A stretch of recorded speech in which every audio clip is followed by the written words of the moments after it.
name is Jean Wall, and I am a drama specialist with the Wolf Trap Institute.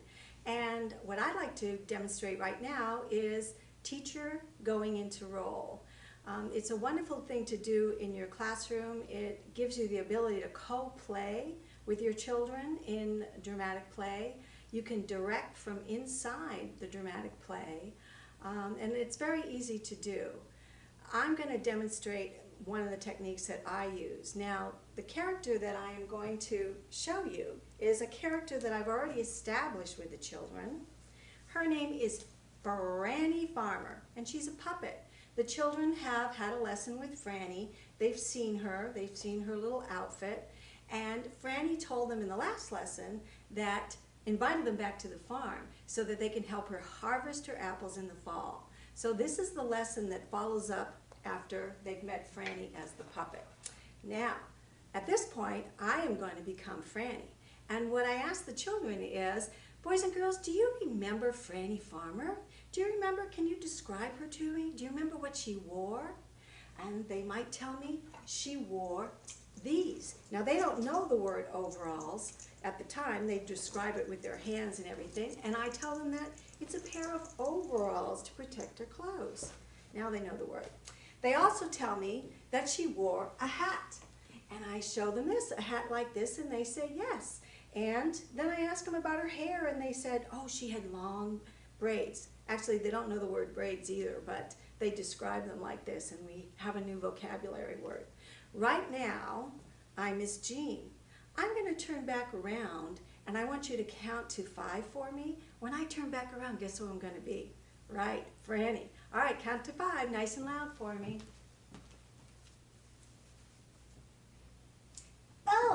Oh, it's you. Hi, boys and girls, good to see you. I'm Franny, and I'm so glad you came back to the farm today because we're going to have some fun and get some good work done. We're going to take the tractor and the wagon, just like I told you, out on the farm to pick apples. Here's the tractor, and here's our wagon. So what do you think? You're right.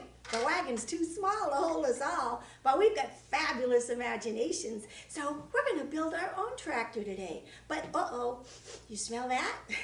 I think I got my apple pie in the oven. I think it's ready to come out. I better go. So how about you count to 7 for me this time. I'm going to turn back around. Right now I'm Franny, but when I turn back around, guess who I'm going to be? Yep, that's right, Miss Jean. All right, count nice and loud.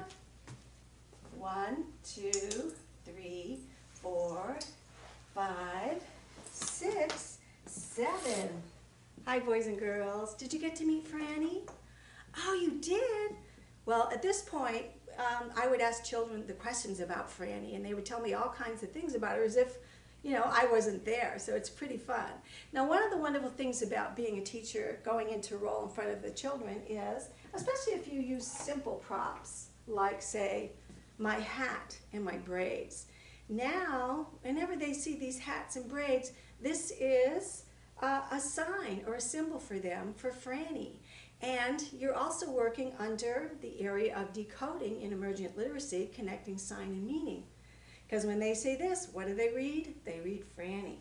Also, teacher in role is a really wonderful thing to do because you're actually demonstrating for the boys and girls how to go into and out of a role very easily. And so that's something that really, you know, helps them develop their imaginations and shows them how easy it is to pretend. The other good thing about it is role-playing not only is helpful in the dramatic play, but it's also a lot of fun to do, and the children truly enjoy it.